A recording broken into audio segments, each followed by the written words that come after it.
A Bíblia, para qualquer intelectual, é um livro impressionante.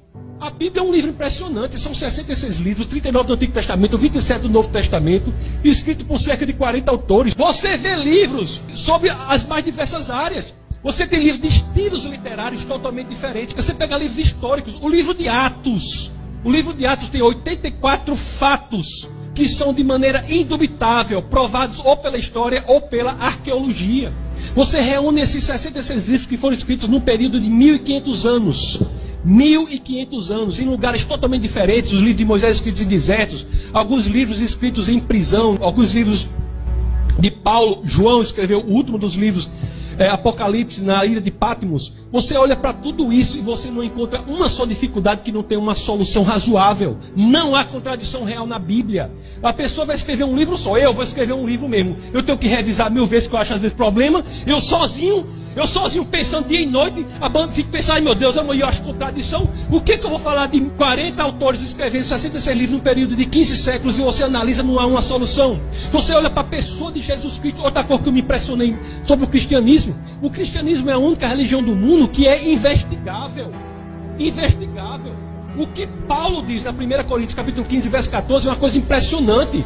Paulo diz o seguinte: se Cristo não ressuscitou fisicamente, publicamente, isso tudo que a gente está falando aqui é vão. Isso é a frase em qualquer livro religioso mais corajosa que já existe. Porque ele está colocando todo o sistema de cristianismo com base num fato público que pode ser investigado historicamente. Você vai analisar a investigação histórica da ressurreição de Cristo. Eu posso falar aqui de análise textual, posso falar de vários argumentos a favor da ressurreição de Cristo. Inclusive até Gary Habermas, que dedicou a sua vida ao estudo das provas históricas da ressurreição de Cristo. Mas só para falar rapidamente, para terminar, que o rapaz ali fica levantando o papel. Mas ainda não chegou não. Ei, segura esse menino aí. Segura esse... Só para falar rapidamente. Só para falar aqui. Não. Segura aí. Não. Mas vamos, segura aí. Isso é rápido. Um minuto.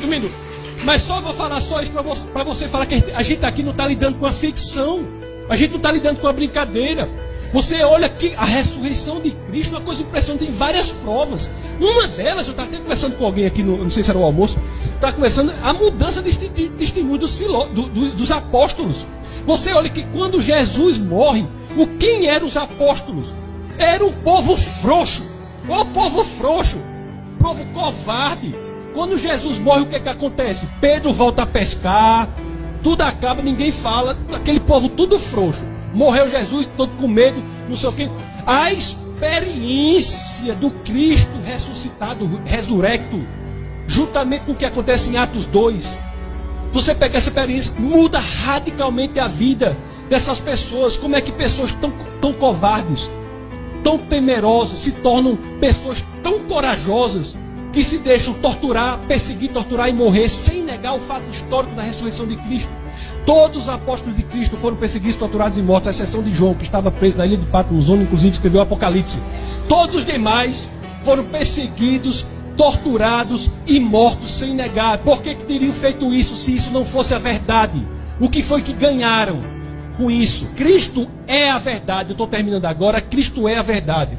Se você analisar, essa é a verdade. Se você analisar as duas palavras que a filosofia grega mais se debruçavam sobre, e a filosofia grega é algo importante, professor, porque qualquer outra filosofia que é feita da filosofia grega até agora não passa de notas de rodapé a filosofia grega. A filosofia grega se tinha duas palavras com as quais eles lidavam e eles pesquisavam. Uma era a verdade, que em grego é aletheia. A outra era o fundamento, a essência, a razão do mundo, que era logos. Você vai para João 14,6, o que é que tem lá? Eu sou o caminho, a verdade e a vida. Ou seja, eu sou Rhodes, aletheia, a verdade, e a vida, zoe. Eu sou a verdade. Ou seja, é a única pessoa que apenas não diz que sabe a verdade, mas diz que é a verdade. E nem os maiores críticos do cristianismo levantam a ideia de que ele era um lunático. Isso é impressionante.